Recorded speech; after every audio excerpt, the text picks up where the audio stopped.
A frustrated UK manufacturing sector is warning of production shutdowns because of soaring gas prices. Energy-intensive industry, such as steel, glass and ceramics, have accused the British government of doing nothing to help. They're contending with the gas prices around 5 times what they were 6 months ago.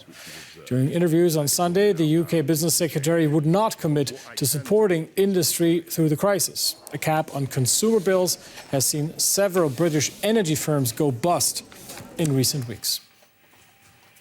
Now, this morning in the UK, the trade body for steelmakers demanded the government take, quote, swift, decisive action to avoid a crisis in the industry. Markets analyst Craig Earlham joins me from London. Good to see you, Craig. How serious is this problem for steelmakers in the UK? Well, it's clearly very serious, and I think the next few weeks are going to be critical. One of a few things really needs to happen. Either the price of energy needs to come down organically, which would likely be triggered by increased supply from Russia, which still looks relatively unlikely at this stage. We need to see a significant increase in gas coming from somewhere else, either from Norway or from other sources, be that higher wind turbine output or something similar. Or the government needs to ultimately step in, because the longer they wait, the worse the problem is going to become. We've seen in Europe, for example, that other countries have already started to step in, removing charges and levies to try and ease the pressure on businesses.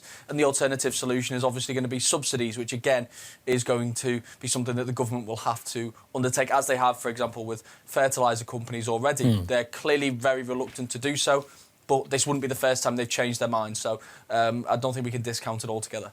Now, you mentioned there reluctance within the government. There seems to be disagreement on whether to help or not. So is the government going to step in here?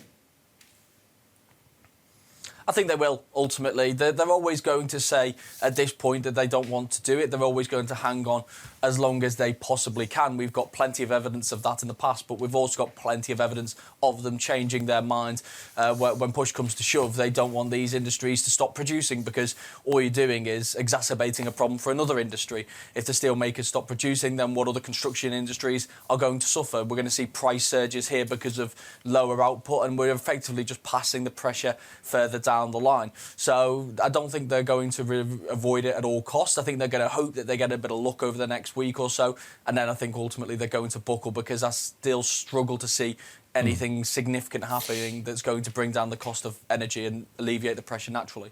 Looking at the state of the global energy market, what could relief look like?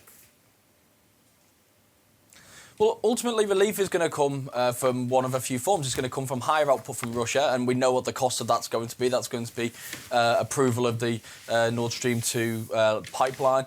It's going to come from a very warm winter in terms of the more medium-term picture, which, again, it seems like crossing your fingers and burying your head in the sand and hoping something else solves your problem for you.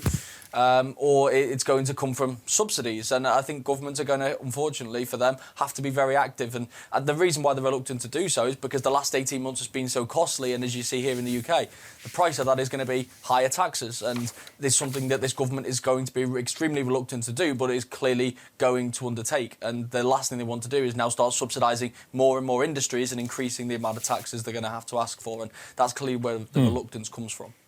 And markets analyst Craig Earlham, thank you. Thank you.